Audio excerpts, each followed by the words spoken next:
Hello everyone, the topic that we are going to see is KL transform from digital image processing. In the other transforms like Fourier transform, DCT, sine, cosine transforms, the transformation matrix is the same.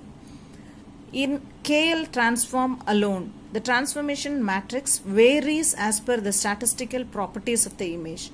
What are called statistical properties? Mean, variance, covariance, standard deviation, all these are called as statistical properties. So in order to apply KL transform to an image, the statistical properties of an image is required. The expression for KL transform is y is equal to a into x minus mu x, where y is the output transformed image, a is equal to KL transformation matrix, x is a vector formed from the input image, mu x is the mean of the vector x. Now we are going to solve an example where you can understand very well about KL transform. For your practice, I have given two solved examples. In this solved example 1, a 4x4 image is considered. The step number 1 is to form a vector of the object in the image. What is meant by vector of the object? The locations of 1 in the image are called as the objects. For example, the first 0, 1, where is it present? It is 0 and 1. This 1 is being located as the object vector 1. And the next one, it is in the position 0, 2. So 0, 2 is the next object vector. And then the next one is in 1, 1. 1, 1, and the next position is 2, 1. So it is 2, 1. Thus the four objects of the vector is formed and the expression is named B. Step number 2 is to find the mean of the vector x. How do you find out the mean of the vector x? Add up all the first four values, 0 plus 0 plus 1 plus 2 by 4, gives you the first value 0.75.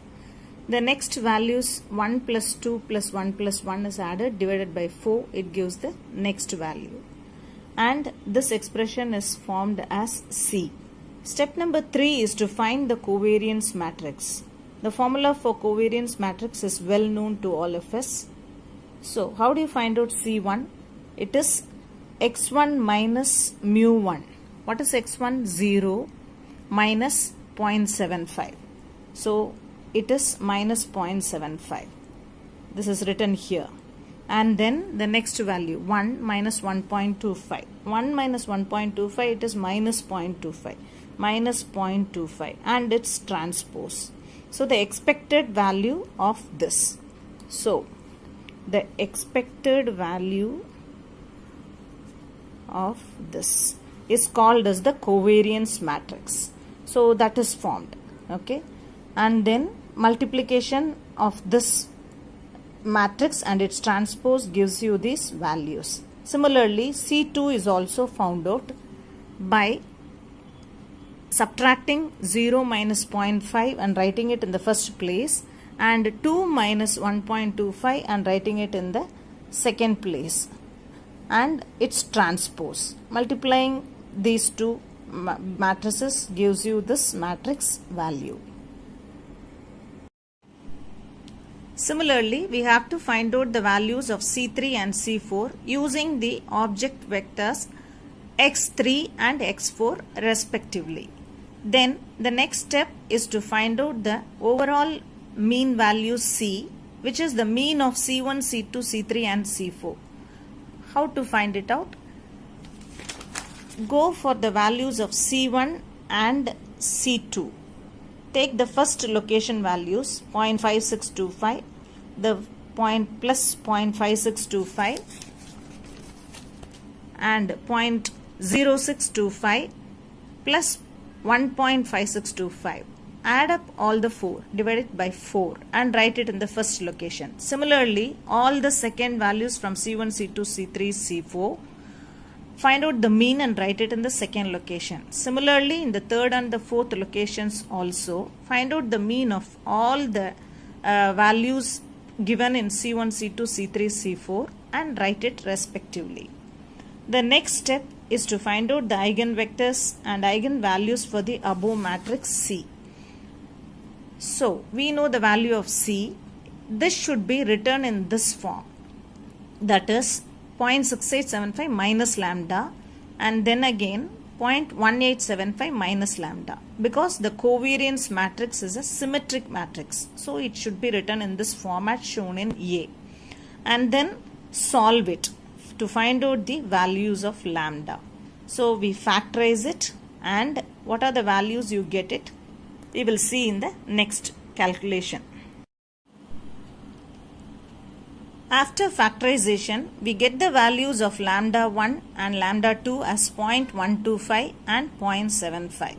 So, I have given all the steps to calculate the values of lambda 1 and lambda 2. You can refer them. And these are called as the eigenvalues. Step number 5 is to find out the eigenvectors corresponding to the eigenvalues. So, we have two values lambda 1 and lambda 2. First, let's find out the eigenvector for lambda 1 is equal to 0.125. So, we know the covariance matrix given in the expression A. It is here. So, here substitute the value of lambda 1 into this covariance matrix. So, we have substituted lambda 1 and write this x1, x2. These are called as your eigenvectors. Then, solving for the value of x1, we get the eigenvalue for lambda 1. So, I have given the solution steps of solution here. You can refer them. Then, the next value of lambda 2 is 0.75. Similarly, substitute into A the value of lambda 2 and find out the value again for x1.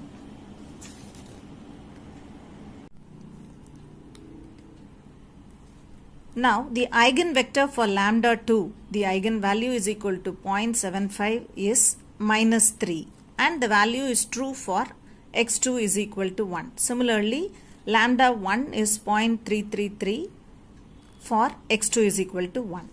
Now, form the transformation matrix A. Write the eigenvectors corresponding to the largest eigenvalues first.